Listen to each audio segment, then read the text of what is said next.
What up, my goats? My name is Tote, And this is Stephen B. and welcome to Harry Potter and the Sorcerer's Stone by J.K. Rowling, Chapter 7, The Sorting Hat. So last time, if you guys haven't subscribed yet, go ahead and click that link right down there. That way you can kind of follow along as we go. We are on Chapter 7, so if you haven't read the first 6 chapters with us yet, watch those. Last time we watched, you watched The Journey from Platform 9 3/4. Steve, you want to give us a little recap for that one? Yeah, in the last chapter we had the ability to meet Ron, which is the youngest brother of like 8 brothers or something. It's a lot of brothers. And there's at least 3. We know that. There's a lot of brothers. There's 6 brothers, I believe. 6. Charlie, Bill, Percy, Fred and George, and Ron. Oh, yeah. That's their names. But anyhow, we were able to meet the youngest of the brothers. Mm-hmm.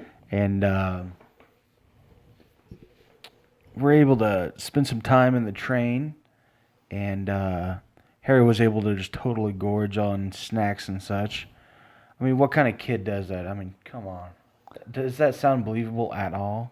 I'm pretty sure every kid Every kid who just got rich, yeah, 100%. probably would have done it. Especially, I feel like he was a bit malnourished. It's very possible. I'm surprised he didn't gain more weight, like as this goes, because as little as he was allowed to eat, I'm surprised he didn't balloon up a bit. Did we were able to meet another kid that was a little bully type kid? Mm-hmm. I think he was Do you a bully. remember? Yeah, he definitely doesn't have the nicest attitude. Yeah, he's not a happy child, I don't think. Do you remember his name? Malfoy? Yes, Malfoy. Malfoy. Yeah. Okay. And we were also able to meet Hermione Granger. yes. And she came up. Oh, Hermione. Oh, Hermione indeed. But she came up and kind of defended the boys, so go women's power, or whatever. Did she? Yeah, she kind of saved them, because she was like, you all are idiots, or whatever. Oh, no, I mean, she came in at the end of Scabbers biting So the rat Malfoy. protected Yeah. them all. I feel like the rat, if I'm ever going to give that rat credit for anything, This was it, huh? that was it.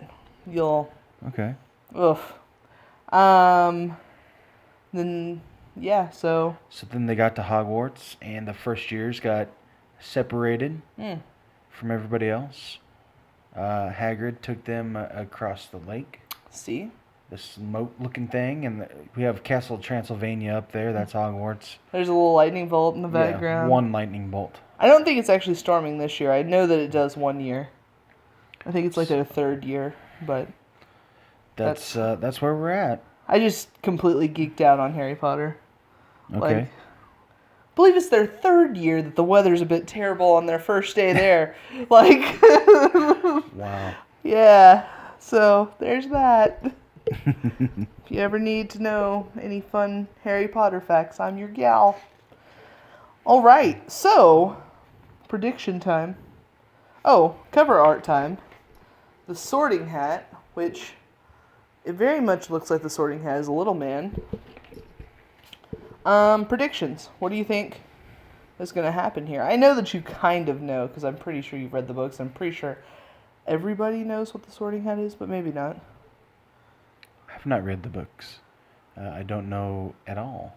Oh, okay. I know there is a... Or you've watched the movie, though. I did watch the movie. Yeah. And that I can remember. There's a huge feast.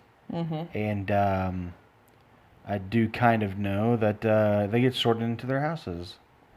Okay, cool. Very exciting. Fun fact. You get to meet someone in this chapter that is not in any of the movies or mentioned but he is throughout all the books. And he is actually the one that is being pictured on the cover art today. Is that Billy? No. You'll find out. Don't you be getting ahead of things. Are you ready? Let's do it. All right. Chapter 7, The Sorting Hat. The door swung open at once. A tall, dark-haired witch in emerald green robe stood there. She had a very stern face, and Harry's first thought was that this is not someone to cross. "The first years, Professor McGonagall," said Hagrid. "Thank you, Hagrid. I will take them from here." She pulled the door wide. The entrance hall was so big you could have fit the whole of the Dursleys' house in it. The stone walls were lit with flaming torches like the ones at Gringotts.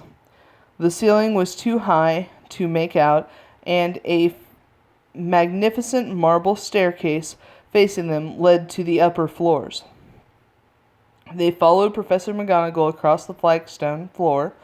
Harry could hear the drone of hundreds of voices from a doorway to the right. The rest of the school must already be here, but Professor McGonagall showed the first years into a small, empty chamber off the hall.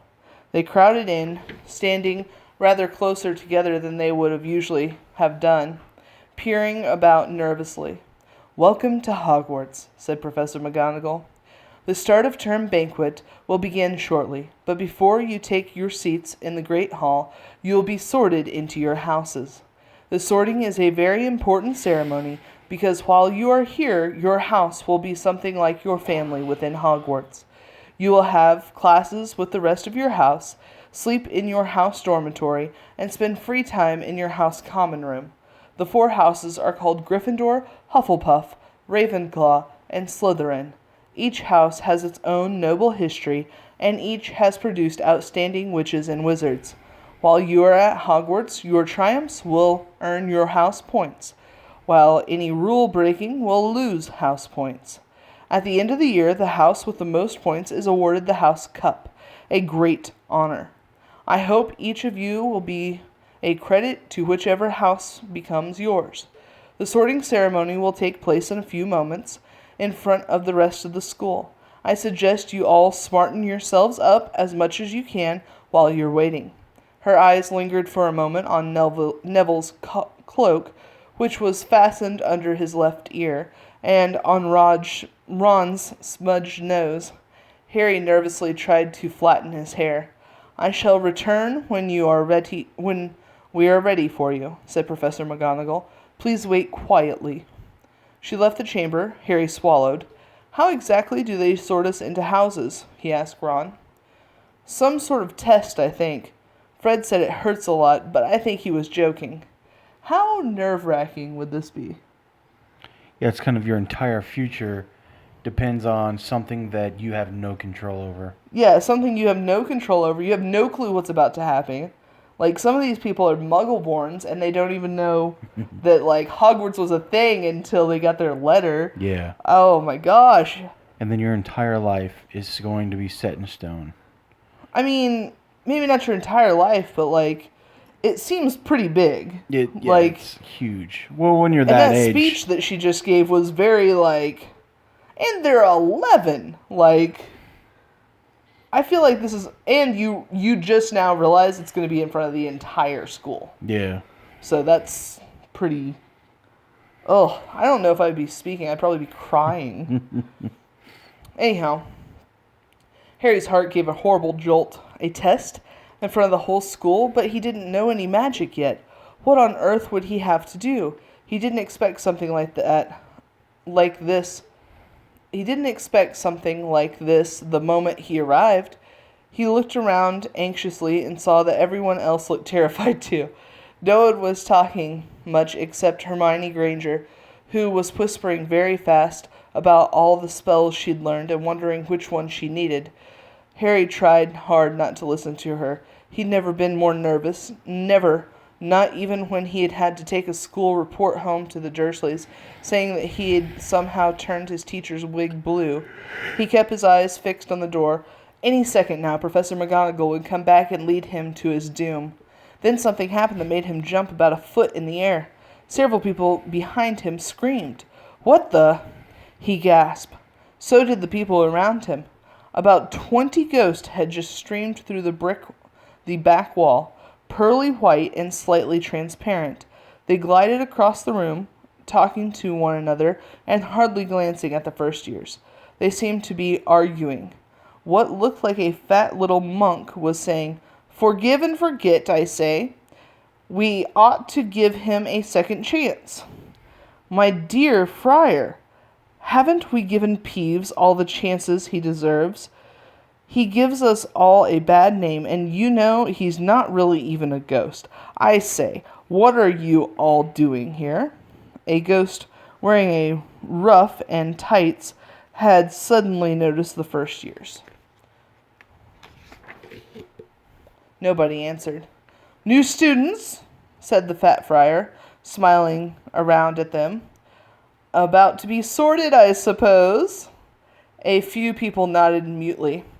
Hope to see you in Hufflepuff," said the friar. "My old house, you know."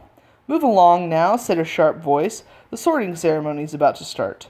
Professor McGonagall had returned. One by one the ghosts floated away through the opposite wall. "Now, form a line," said Professor McGonagall. "Told the first years, and follow me." Feeling oddly as though his legs had turned to lead, Harry got into line behind a boy with sandy hair, with Ron behind him, and they walked out of the chamber, back across the hall, and through a pair of double doors into the great hall. You know, Ron's the one who knows, like, a lot of things that Harry doesn't know, and, like, it's already been established with him on the train, so I really feel like Ron should have took the lead there. Depends on if he wanted to be that kind of person in school. I feel like just naturally he would, though. He should have. Yeah, I would have if I was him. But you got to think this is their first day in school. They're all trying to figure out who they're going to be in school because for people like Ron, this is his first time away from home. So he gets to figure out who he is. He gets to start fresh. He's got brothers that are there that might be able to bring him back down to earth or things like that. But I guess part of it is just, like, I know Ron's character, like, later on in the story. So, like, knowing Ron's character later on in the story, I would still think he would take the lead there. But it might be he's a little bit starstruck. Could be, a little bit. He's been waiting a long time for it. Well, I mean, to know who Harry Potter was. Oh, yeah. Right. So, let's see here. Double doors into the Great Hall. Harry had never even imagined such a strange and splendid place. It was lit by thousands of candles that were floating in midair over 4 long tables where the rest of the students were sitting. These tables were led by glittering golden plates and goblets. At the top of the hall was another long table where the teachers were sitting. Professor McGonagall led the first years up here, so they came to a halt in a line facing the other students, with the teachers behind them. The hundreds of faces staring at them looked like pale lanterns in the flickering candlelight. Dotted here and there among the students, the ghost shone misty silver. Mainly to avoid all the staring eyes, Harry looked up at and saw a velvety black ceiling dotted with stars. He heard Hermione whisper, "It's bewitched to look like the night sky outside. I read about it in Hogwarts A History." It was hard to believe there was a ceiling there at all, and that the great hall didn't simply open on into the heavens.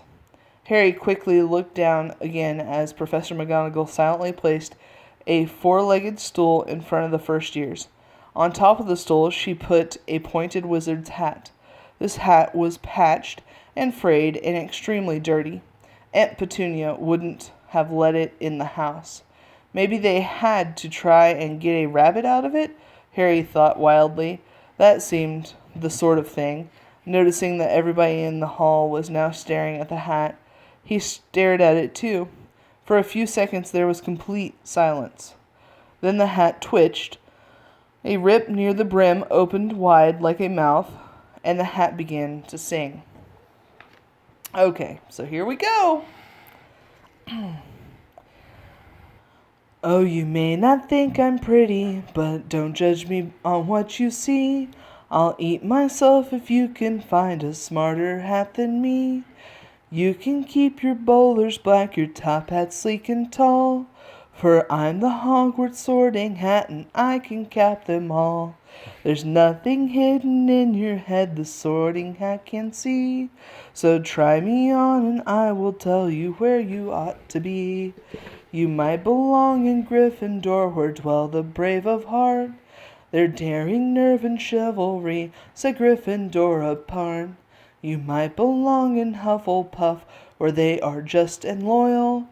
Those patient Hufflepuffs are true and unafraid of toil. Or yet in wise old Ravenclaw, if you've a ready mind, where those of wit and learning will always find their kind. Or perhaps in Slytherin you'll make your real friends. Their cunning folks use any means to achieve their ends. So put me on, don't be afraid, and don't get in a flap. You're in safe hands, though I have none, for I'm a thinking cap. Very good. Very good. Oh, we'll see. And everyone unsubscribed. The the whole hall burst into applause as the hat finished its song. It bowed to each of the 4 tables and then became quite still again. So just got to try on the hat, Ron whispered to Harry. It'll kill Fred. He was going on about wrestling a troll. I'll kill Fred. He was going on about wrestling a troll. Harry smiled weakly. Yes, trying on that hat was a lot better than having to do a spell, but he did wish they could have tried it on without everyone watching. The hat seemed to be asking rather a lot. Harry didn't feel brave or quick-witted or any of it at the moment. If only the hat had mentioned a house for people who felt a bit queasy, that would have been the one for him. Professor McGonagall now stepped forward holding a long roll of parchment. When I call your name, you will put on the hat and set on the stool to be sorted, she said. Abbott Hannah. A pink-faced girl with blonde pigtails stumbled out of line, put on the hat, which fell down around her eyes, and sat down. A moment's pause. Hufflepuff! Shouted the hat. The table to the right cheered and clapped as Hannah went to sit down at the Hufflepuff table. Harry saw the ghost of the fat friar waving merrily at her. Bones, Susan. Hufflepuff! Shouted the hat again, and Susan scuttled off to sit next to Hannah. Boot, Terry. Ravenclaw! The table second from the left clapped this time. Several Ravenclaws stood up to shake hands with Terry as he joined them. Brocklehurst Mandy went to Ravenclaw too, but Brown Lavender became the first new Gryffindor, and the table on the far left exploded with cheers. Harry could see Ron's twin brothers catcalling. Bulstrode Millicent then became a Slytherin. Perhaps it was Harry's imagination. After all, he'd heard about Slytherin, but he thought they looked like an unpleasant lot. He was starting to feel definitely sick now. He remembered being picked for teams during gym at his old school. He had always been last to be chosen, not because he was no good, but because no one wanted Dudley to think that they liked him. Finch, Fletchley, Justin. Hufflepuff! Sometimes Harry noticed the hat shouted out the house at once, but at others it took a little while to decide. Finnegan, Seamus. The sandy-haired boy next to Harry in line sat on the stool for almost a whole minute before the hat declared him a Gryffindor. Granger, Hermione. Hermione almost ran to the stool and jammed the hat eagerly to her head. Gryffindor! Shouted the hat. Ron groaned.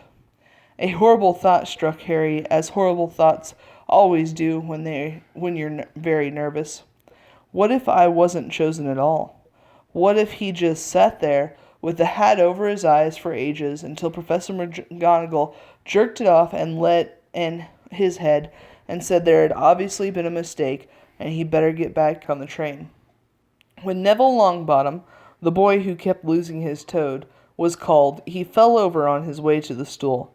The hat took a long time to decide with Neville. When it finally shouted, Gryffindor, Neville ran off, still wearing it, and had to jog back amid gales of laughter to give it to MacDougal Morag. Morag. Malfoy swaggered forward when his name was called and got his wish at once. The hat had barely touched his head when it screamed, Slytherin! Malfoy went to join his friends, Crabbe and Goyle, looking pleased with himself. There weren't many people left now. Moon, Knott, Parkinson, then a pair of twin girls, Patil and Patil, then Perks, Sally Ann, and then at last Potter, Harry. As Harry stepped forward, whispers suddenly broke out like little hissing fires all over the hall. Potter? Did she say Potter? The Harry Potter? The last thing Harry saw before the hat dropped over his eyes was the hall full of people craning to get a good look at him. Next second, he was looking into the black inside of the hat. He waited. Said a small voice in his ear. Difficult, very difficult. Plenty of courage, I see. Not a bad mind, either. There's talent. Oh, my goodness, yes. And a nice thirst to prove yourself. Now that's interesting. So where shall I put you? Harry gripped the edges of the stool and thought, not Slytherin. Not Slytherin. Not Slytherin, hey? Said the small voice. Are you sure? You could be great. You know, it's all here in your head, and Slytherin will help you on your way to greatness. No doubt about that. No? Well, if you're sure, better be Gryffindor. Harry heard the hat shout the last word to the whole hall. He took off the hat and walked shakily towards Gryffindor table. He was so relieved to have been chosen and not put in Slytherin. He had hardly noticed that he was getting the loudest cheer yet. Percy, the prefect, got up and shook his hand vigorously, while the Weasley twins yelled, We got Potter! We got Potter! Harry sat down opposite the ghost in the ruffle he had seen earlier. The ghost patted his arm, giving Harry the sudden, horrible feeling he had just plunged it into a bucket of ice-cold water. He could see the high table properly now.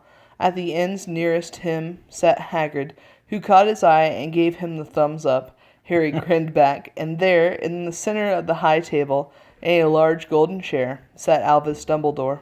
Harry recognized him from the card he had gotten in the Chocolate Frog on the train. Dumbledore's silver hair was the only thing that in the whole hall that shone as brightly as the ghost.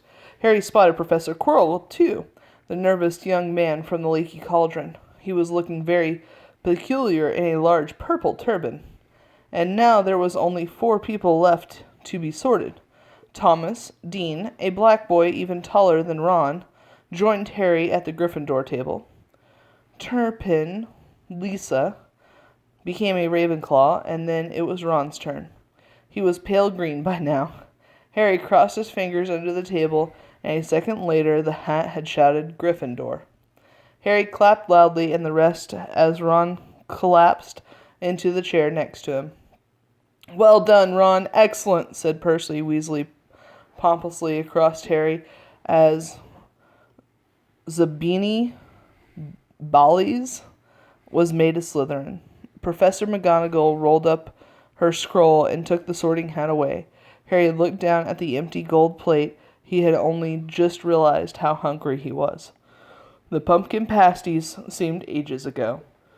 Albus Dumbledore had gotten to his feet. He was beaming at the students, his arms open wide as if nothing could have pleased him more than to see them all there. Welcome, he said. Welcome to a new year at Hogwarts.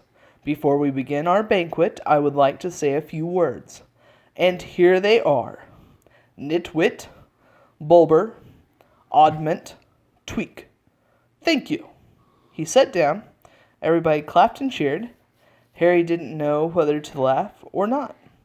Is he a bit mad? He asked Percy uncertainly. Mad, said Percy airily. He's a genius. Best wizard in the world. But he was a bit mad, yes. Potatoes, Harry. Harry's mouth fell open. The dishes in front of him were now piled with food. He had never seen so many things he'd like to eat on the table. Roast beef, roast chicken, pork chops, lamb chops, sausages, bacon, and steak, boiled potatoes, roasted potatoes, fried potatoes, Yorkshire pudding, peas, carrots, gravy, ketchup, and for some strange reason, peppermint humbugs. The Dursleys had never exactly starved Harry, but he had never been allowed to eat as much as he'd like. Dudley had always taken anything that Harry really wanted, even if it made him sick. Harry piled his plate with a bit of everything except the peppermints and began to eat. It was all delicious.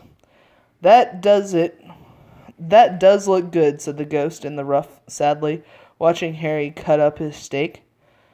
Can't you? I haven't eaten for nearly 500 years, said the ghost. I don't need to, of course, but one does miss it. I don't think I've introduced myself. Sir Nicholas de Mimsy Porpington, at your service. Resident ghost of Gryffindor Tower. I know who you are, said Ron suddenly. My brothers told me about you. You're nearly Headless Nick. I would prefer you call me Sir Nicholas de Mimsy, the ghost said stiffly, but sandy-haired Seamus Finnegan interrupted. Nearly headless? How can you be nearly headless? Sir Nicholas looked extremely miffed as their little chat wasn't going at all the way he wanted. Like this, he said irritably. He seized his left ear and pulled. His whole head swung off its neck and fell onto his shoulder, as if it was on a hinge. Somebody had obviously tried to behead him, but not done it properly. Looking pleased as the stunned looks on their faces, nearly headless Nick flipped his head back onto his neck, coughed, and said, So, new Gryffindors, I hope you're going to help us win the house championship this year. Gryffindors have never gone so long without winning. Slytherins have got the cup 6 years in a row. The Bloody Baron's becoming almost unbearable. He's the Slytherin ghost. Harry looked over at the Slytherin house and saw a horrible ghost sitting there, with blank staring eyes, a gaunt face, and robes stained with silver blood. He was right next to Malfoy, who, Harry was pleased to see, didn't look too pleased with the seating arrangements. How did he get covered in blood? Asked Seamus with great interest. Boy, the Seamus kid might want to learn how to just be quiet, you know? Yeah, there's some things you don't need to know. I've never asked, said nearly headless Nick delicately. When everyone had eaten as much as they could, the remains of the food faded from the plates, leaving them sparkling clean as before. A moment later, the desserts appeared, blocks of ice cream in every flavor you could think of. Apple pies, treacle tarts, chocolate eclairs, and jam donuts, truffles, strawberries, jello, rice pudding. As Harry helped himself to a treacle tart, the talk turned to their families. I'm half and half, said Seamus. My dad's a muggle. Mom didn't tell him she was a witch till after they were married, but a bit of a nasty shock for him. The others laughed. What about you, Neville? Said Ron.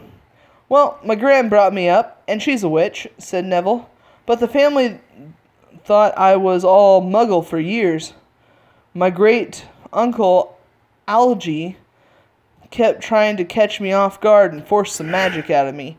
He pushed me off the end of a black pool pier once. I nearly drowned. But nothing happened until I was 8. Great-uncle Algy came around for dinner, and he was hanging me out of the upstairs window by my ankles. When my great-aunt Edna offered him a meringue, and he accidentally let go. But I bounced all the way down to the garden and into the road. They were all really pleased. Gran was crying. She was so happy, and you would have seen their faces when I got in here. They thought I might not be magic enough to come, you see. Great Uncle Algy was so pleased he bought me a toad. On Harry's other side, Percy Weasley and Hermione were talking about lessons. I do hope they start right away. There's so much to learn. I'm particularly interested in transfigurations, you know. Turning something into something else, of course. It's supposed to be very difficult. You'll be starting small with matches into needles and that sort of thing. Harry, who was starting to feel warm and sleepy, looked at the high table again. Hagrid was drinking deeply from his goblet. Professor McGonagall was talking to Professor Dumbledore. Professor Quirrell, in his absurd turban, was talking to a teacher with greasy black hair, a hooked nose, and a sallow skin. It happened very suddenly. The hooked-nosed teacher looked past Quirrell's turban straight into Harry's eyes, and a sharp, hot pain shot across the scar on Harry's forehead. "Ouch!" Harry clasped a hand on his head. "What is it?" asked Percy. Nothing." The pain had gone as quickly as it had come.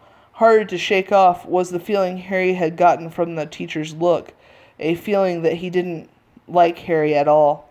"Who's the teacher talking to Professor Quirrell?" he asked Percy. "Oh, you know Quirrell already, do you? No wonder he's looking so nervous. That's Professor Snape. He teaches potions, but he doesn't want to. Everyone knows he'd prefer Quirrell's job. Knows an awful lot about the dark arts, Snape." Harry watched Snape for a while, but Snape didn't look at him again. At last, the desserts too disappeared, and Professor Dumbledore got to his feet again. The hall fell silent. "Ahem. Just a few more words now that we are all fed and watered. I have a few start-of-term notices to give you. First years should note that the forest on the grounds is forbidden to all pupils, and a few of our older students would do well to remember that as well." Dumbledore's twinkling eyes flashed in the direction of the Weasley twins.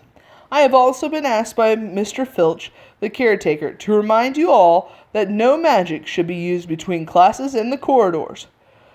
Quidditch trials will be held in the second week of term. Anyone interested in playing for their house teams should contact Madam Hooch. And finally, I must tell you that this year, the third-floor corridor on the right-hand side is out of bounds to everyone who does not wish to die a most very painful death." Harry laughed, but then he was one of the few who did. "He's not serious," he muttered to Percy. "Must be," said Percy, frowning at Dumbledore. "It's odd, because he usually gives us a reason why we're not allowed to go somewhere. The forest is full of dangerous beasts, everyone knows that. I do think he might have told us prefects at least. And now, before we go to bed, let us sing the school song," cried Dumbledore. Harry noticed that the other teachers' smiles had become rather fixed. Dumbledore gave his wand a little flick as if he was trying to get a fly off the end, and a golden rainbow flew out of it, with which rose high above the tables and twisted itself like a snake into words. "Everyone picked their favorite tune," said Dumbledore, "and off we go. Hogwarts, Hogwarts, Hoggy, Warty Hogwarts, teach us something, please. Whether we be old and bald or young with scabby knees, our heads could do with filling with some interesting stuff. For now they're bare and full of air, dead flies and bits of fluff. So teach us things worth knowing, bring back what we've forgot. Just do your best, we'll do the rest, and learn until our brains all rot." Everyone finished the song in different times. At last, only the Weasley twins were left singing along to a very slow funeral march. Dumbledore conducted their last few lines with his wand, and when they had finished, He was one of those who clapped loudest. Ah, music, he said, wiping his eyes. A magic beyond all we do here. And now bedtime. Off you are. The Gryffindor first years followed Percy through the chattering crowds, out the great hall and up the marble staircase. Harry's legs were like lead again, but only because he was so tired and full of food. He was too sleepy even to be surprised that people in the portraits along the corridors whispered and pointed as they passed, or that twice Percy led him through doorways hidden behind sliding panels and hanging tapestries. They climbed more staircases, yawning and dragging their feet. Harry was just wondering how much further they had to go when they came to a sudden halt. A bundle of walking sticks were floating in midair ahead of them, and as Percy took a step towards them, they started throwing themselves at him. "Peeves!" Percy whispered to the first years. "A poltergeist." He raised his voice. "Peeves, show yourself." A loud, rude sound, like the air being let out of a balloon, answered. "Do you want me to go to the Bloody Baron?" There was a pop, and a little man with a wicked, dark eyes and a wide mouth appeared, floating cross-legged in the air, clutching the walking sticks. "Oh," he said in a evilish cackle. "Ickle firsties! What fun!" He swooped suddenly at them. They all ducked. "Go away, Peeves, or the Baron'll hear about this. I mean it," barked Percy. Peeves stuck out his tongue and vanished, dropping the walking sticks on Neville's head. They heard him zooming away, rattling coats of armor as he passed. "You'll want to watch out for Peeves," said Percy, as he set off again. "The Bloody Baron's the only one who can control him. He won't even listen to us prefects. Here we are." At the very end of the corridor hung a portrait of a very fat woman in a pink silk dress. "Password," she said. "Caput Draconis," said Percy, and the portrait swung forward to reveal a round hole in the wall. They all scrambled through it. Neville needed a leg up and found themselves in Gryffindor Common Room, a cozy room round full of squishy armchairs. Percy directed the girls through one door and to their dormitory, and the boys through another. At the top of a spiral staircase, they were obviously in one of the towers. They found their beds at last. 5 four-posters hung with deep red velvet curtains. Their trunks had already been brought up. Too tired to talk much, they pulled on their pajamas and fell into bed. "Great food, isn't it?" Ron muttered to Harry through the hangings. "Get off, Scabbers. He's chewing my sheets." Harry was going to ask Ron if he had had any of the trickle tarts, but he fell asleep almost at once. Perhaps Harry had eaten a bit too much, because he had a very strange dream. He was wearing Professor Quirrell's turban, which kept talking to him, telling him he must transfer to Slytherin at once because it was his destiny. Harry told the turban he didn't want to be in Slytherin. It got heavier and heavier. He tried to pull it off, and it tightened painfully. And there was Malfoy, laughing at him as he struggled with it. Then Malfoy turned into the hooked-nosed teacher Snape, whose laugh became high and cold. There was a burst of green light, and Harry woke up, sweating and shaking. He rolled over and fell asleep again, and then he woke up the next day. He didn't remember the dream at all. And that's the end of the chapter.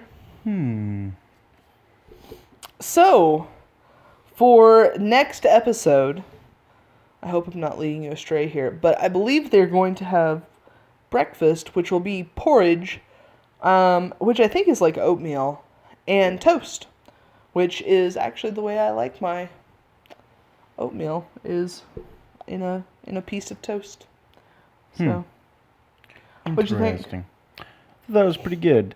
The one guy, Peeve, I felt bad for him. He's just trying to have his fun, with the new kids. Yeah. And he immediately is told he has to go. They're like, I'll get the boss. He's like, I just want to have fun. Well, like, Peeves kind of reminds me of the Cheshire Cat on Alice in Wonderland, where he's like kind of shady, you know? Okay. Like, I don't think he really has many alliances, so it's not like he's just, you know, like he's working for someone, but I think he's just like up to no good constantly. He's a poltergeist, you know? Right. That's rattling cabinet doors and whatnot. So, that's what he does. I thought he was part of the House Gryffindor. No, so Peeves is a poltergeist. He doesn't belong to any of the houses. He's just a part of the castle, I suppose. The house ghost for Gryffindor is nearly Headless Nick. I see. Okay. And then you also learned the Fat Friar, which I think is Hufflepuff, and the Bloody Baron, which is Slytherin. And you have not learned the Ravenclaw ghost yet. Oh, yeah, Ravenclaw. If you'd like a little bit more trivia, so there's that. I'll wait and see. I was actually kind of surprised by how many first years there were, because most of those don't ever get brought up again. I feel like. Yeah. Well, you're gonna have to always have a lot of first years. We need extras, people to die off. Well, I don't think anybody gets killed off. What? I mean, I don't think so. I mean, maybe it's just no one important. As I was saying, yeah. Oh, okay. All right. Well, we got some extras. I think you go 7 years total. So I wonder how many. I would say there was probably a dozen in each. Yeah, So that sounded about right. probably about 100 students. I mean, I guess it doesn't. I guess 1 year you could have 4 first years, and the next year you could have 20 because of just birth rates and wizarding homes and whatnot. Right. I do think that wizarding families do have more children usually. Yeah, like 6 boys, 7 boys, and a girl. 6 boys and a girl. Something like that. So, anyhow. Don't forget your porridge next time. Porridge and toast. And, maybe I should leave that in the comments, like, or leave that in the description of each video, like, what you should have beforehand. I'm gonna put a comment there. That way it starts your comment thread. Yeah, could be. Okay, so, speaking of that, we haven't been answering the questions that we've been asking them. So we should totally go in and answer those questions. So we will do that after this video. And what do we want to ask them this time? You're kind of the question captain. Okay. So, I mean, I guess, what house would you want to be sorted into? Not what house are you sorted into, but what house would you want to be sorted into? And why? Okay, it's an essay question, 2-parter. Show your work. Show your work. Yeah. Yes, definitely. All right, guys. Until next time, catch you on the flip side.